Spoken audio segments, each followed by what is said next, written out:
যেরকম আযান নাই, জানাজার নামাজে যেরকম আযান নাই, সেই জায়গায় ডাকাও নাই। সেহরির সময় আযান রাসূলের হাদিসের মধ্যে প্রমাণিত, সহিহ বুখারীর 620 নম্বর হাদিস, ইন্না বিলালান ইউআযজি বিল লাইলি ফাকুলু ওয়াশরাবু হাত্তা তাসমাউ আযানা ইবনে উম্মে মাকতুম। রমজান মাসে দুইজন মুয়াজ্জিন ছিলেন, একজন মুয়াজ্জিন ছিলেন অন্ধ, তার নাম হলো উম্মে মাকতুম রাদিয়াল্লাহু তাআলা আনহু, আরেকজন মুয়াজ্জিন ছিলেন বেলাল রাদিয়াল্লাহু তাআলা আনহু। এই হাদিসের মধ্যে দুইজন সাহাবীর নাম আসছে। ইন্না নিশ্চয় বিলালান, বেলাল আযান দেয়, ইন্না বিলালান ইউআযজি বিল লাইলি, রাত থাকতে, বিল লাইলি এটা কি, রাত থাকতে। ইন্না নিশ্চয় বিলালান ইউআযজি বিল লাইলি ফাকুলু, খেতে থাকো, ওয়াশরাবু হাত্তা তাসমাউ, বেলাল আযান দিলে তোমরা খেতে থাকো, খাওয়ার কথাই বলেন, কুলু ওয়াশরাবু, খাও পান করো, অপচয় করিও না, ওয়ালা তুবাজ্জির তাবযীরা, ইন্নাল মুবাযযিরিনা কানু ইখওয়ানাশ শায়াতীন। আপনি খাইবেন, খাওয়াটাও আল্লাহ কোরআনে জানায় দিয়েছেন, অপচয় করবেন না, খান, খাওয়ার পরে আবার সেহরি খাওয়ার পরেও আবার আরেকটা দেয় টান। যারা টান দিল তাদের সেহরি, তাদের সালাত, তাদের ইবাদত আল্লাহর নিকট কতটুকু গ্রহণযোগ্য হয় তারা নিজেরাও জানে, আপনারাও জানেন। জানা থাকলে উত্তর দিবেন। হাদিসের কথা, কোন খাবার খাইলে 40 দিন ইবাদত বন্দেগী হয় না? এই যে আপনারা বলবেন, এটা আপনারা সত্য বলছেন না মিথ্যা বলছেন, এটাও যাচাই করবেন। আপনি সাহাবীদেরকে যখন কাফেররা আটকায়া বান্ধা রাখতো, মারধর করতো, তখন তাদেরকে হারাম খাবার দিত, রাসূলকে গালি দেওয়ার জন্য নির্দেশ করত। যখন গালি দিত তখন ছাইড়া দিত। আয়েশা আল্লাহ রাসূলকে বলতো, ইয়া রাসূলুল্লাহ, আমাদের উপর এমন অত্যাচার করছে। তারপরে বলছে, তুমি যদি রাসূলকে গালি দাও তাহলে তোমাকে ছেড়ে দেওয়া হবে। তখন রাসূল এই কথা শোনার পর বলছে, যখন কাফেররা তোমাদেরকে অত্যাচার করলো, গালি দেওয়ার জন্য বললো, যখন তুমি আমাকে গালি দিলা তখন তোমার অন্তরের অবস্থা কি ছিল? তখন ওই সাহাবী বলল, আমার অন্তরে বিন্দু মাত্র আপনি যে আল্লাহর নবী সন্দেহ ছিল না, আমার অন্তরে আপনি যে আল্লাহর নবী এটাই বিশ্বাস আছে, আপনি যে আল্লাহর রাসূল এটাই বিশ্বাস আছে, এর মধ্যে বিন্দু মাত্র সন্দেহ আছে না। কিন্তু কাফেরের অত্যাচার গুলো আবার না পায়া কাফেরেরা বলছে তোর নবীকে গালি দে। আরেকজনকে বলছে, তুমি যদি রাসূলের মুখে থুতু মারতে পারো তাহলে আমরা বিশ্বাস করব, আর তাহলে বিশ্বাস করব না। অথচ সে রাসূলের মুখে থুতু মারার জন্য গেছে। তাহলে দেখেন তারা কিরকম অত্যাচার করছে, আমাদের উপর এরকম অত্যাচার নাই। তাহলে এই অবস্থা থাকলেও আপনার যদি অন্তর দেখেন, আল্লাহ সহিহ বুখারীর 52 নম্বর হাদিস, আলা ইন্না ফিল জান্নাতিল মুদগা ইযা সালুহাত সালুহাল জাসাদ কুল্লু ওয়া ইযা ফাসাদাত ফাসাদাল জাসাদ কুল্লু আলা ওয়া হিয়াল কাব।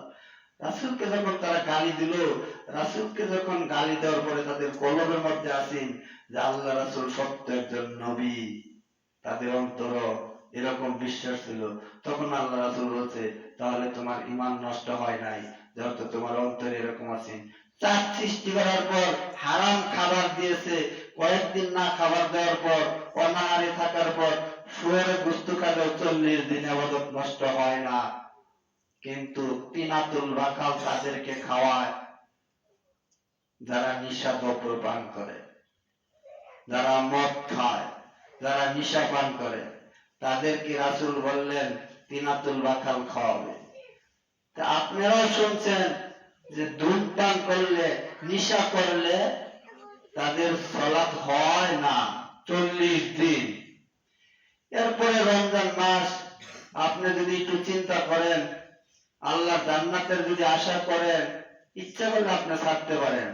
আমার মতোই মানুষ অনেক ছাড়ছে, আপনি কেন পারবেন না? আপনি নিয়ত করেন যে আমি খাবো না।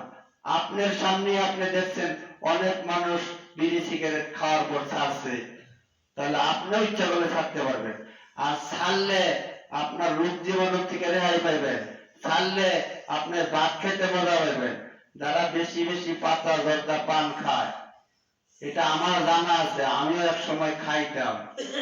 পেট ভর্তি ভাত খাওয়ার পর শুইলে ঘুমাইতো না যতক্ষণ পর্যন্ত বিড়ি সিগারেট না খাইতাম। আপনারা কি জানেন, 500 বিড়ি একসাথে আনতাম, তৌবা করে বাদ দিয়ে বিড়ির পেট মুচড়ায় ভাঙ্গিয়া ফালাইয়া দিছি। আবার তৃপ্তি সহকারে ভাত খেয়ে শুইছি, ঘুম আসে না। ওই মুচড়ান্না ভাঙ্গা বিড়ি আবার টুকাইয়া না খাইছি, ডাবা খাইলাম, ইত্যাদি অনেক কিছু খাইলাম। আল্লাহকে ভয় করিয়া সবকিছু ছাড়লাম। যে ব্যক্তি আল্লাহকে ভয় করিয়া সামান্য একটা অন্যায় কাজ ছাড়ে, আল্লাহ এত খুশি হয়, ওই ব্যক্তিকে আল্লাহ তাআলা মাফ করিয়া দেয়, বলে সুবহানাল্লাহ। আমরা এক সময় হানাফি ছিলাম, হানাফি অবস্থায় জমি বন্ধক রাখতাম। এটা তারা, ওই যে বলছি কোরআনে বলছে ইন্নাহু কানা যালুমান জাহুলা, তারা হলো জালেম, তারা আলেম নয়। তারা কিছু সাজাইলো, কি সাজাইলো, যে জমি বন্ধক রাখার পর যদি ওই জমির খাজনা সরকারি বাবদ যে বন্ধক নেয় সে যদি দেয়া দেয়, 500-1000 টাকা যদি কম নেয়, তাহলে তার এটা সুদ হয় না। এটা বিলকুল বানোয়াট কথা, এটা রাসূলের থেকে আসে নাই, এটা একদল আলেমে বানাইছে। তারা বড় মাপের আলেম, তারা বানাইছে। কিন্তু ওই সময় আমি এতটুকু জানতাম না, তাদের কথা মতো জমি বন্ধক নেয়া আমি নিজে ওইরকম করতাম। এরপরে কারো জমি বন্ধক নেওয়ার পর 500-1000 টাকাও ঘুরাই দিতাম। আছেন কি আপনারা কেউ জমি বন্ধক নিয়ে ক্ষেত্রার 1000 টাকা ঘুরাই দিচ্ছেন? নকল হাদিসটা আপনারা মানেন নাই। অবিশ্বাস করলে আপনি জিজ্ঞেস করবেন, পাশে দিয়ে আমার এক ভাই মেম্বারের জমি বন্ধক রাখার পরে এই হাদিস শোনার পরে তার 1000 টাকা দিয়ে আসছি। অনেকের এরকম জমি নিছি, তারে 500-1000 করে টাকা দিয়ে আসছি। এখন দেখলাম এটাও জাল জয়ীফ হাদিস, এটাও চলতো না, এটাও আলেমদের সাজানো, এটাও বানানো কথা, এটাও চলবে না। এই জন্য সব জমি ছাড়াই দিছি। শেষ মুহূর্তে এতটুকু জমিন আছে, এটা ছাড়াইতে পারি না, খালি কাকুতি মিনতি করি, আল্লাহর কাছে কই, আল্লাহ এই জমিগুলো তো আমার টাকাটা দেয় না, কি করি? জমিটা খাইলে যে সুদ, এটা প্র্যাকটিক্যালি জানতে পারছি। আল্লাহ আপনি আমার একটু এটা থেকে বাঁচার তৌফিক দেন, নিয়তের উপর বরকত। ইনশাআল্লাহ এইবারে এই জমি ছাড়ানির লোকও পাইছি, ছাড়াই ফেলেছি। এই জন্য আপনাদের আজকে আমার মনে খুবই একটা তৃপ্তি, আমি কালকে ওই জমির টাকাটা দিতে পারছি। তারেও বলছি যে দেখো এটা কিন্তু সুদ হয়, এই জন্য আমি তোমার তৈর ক্ষেত দিয়ে দিলাম। শস্য করার পর তৈর ক্ষেত দিয়ে দিছি। শুধু একমাত্র আল্লাহকে বলছি, আল্লাহ যদি তোমার ভয়ে এই কাজটা করে থাকি, তাহলে তুমি আমাকে ক্ষমা করো। এটাই হলো তওবা, এটাই হলো অনুতপ্ত। আপনি মুখে মুখে তওবা করলেন, আবার জমিন বন্ধক রাখলেন, এই তওবা নয়। তওবা করতাম শিগুয়ায়ে পয়গম্বরি, অক্তে পীরে গর্গে জালেম মিশয়ে পরহেজগারি। তুমি পরহেজগারি দেখাও, অন্তরে অন্তরে তওবা করো না, মুখে মুখে তওবা করো। যেই বাইরে বললাম যে এটা সুদ, এইবার শোনার পরে জমিন কিভাবে বন্ধক নিল, তাহলে কি সে আল্লাহকে বিশ্বাস করলো? আল্লাহর কথা কি সে মানলো? কিছুই যার নাই তারও দিন যায়, যার একদম জায়গা জমি নাই, যার ঘরের বিড়া নাই, তারও জায়গা জমি যায় চলে।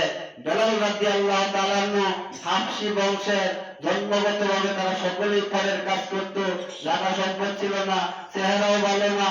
আল্লাহ তাআলা পছন্দ করছে, দুনিয়ার কোনো মানুষ পছন্দ করে নাই। আরে আল্লাহ তাআলা পছন্দ করছে। আল্লাহ তাআলা ইরশাদ করেছেন, যদি কোনো মানুষ আমি আল্লাহকে দেখে ভয় করিয়া অন্যায় কাজ ছাড়ে, আমি তার সাথে আছি।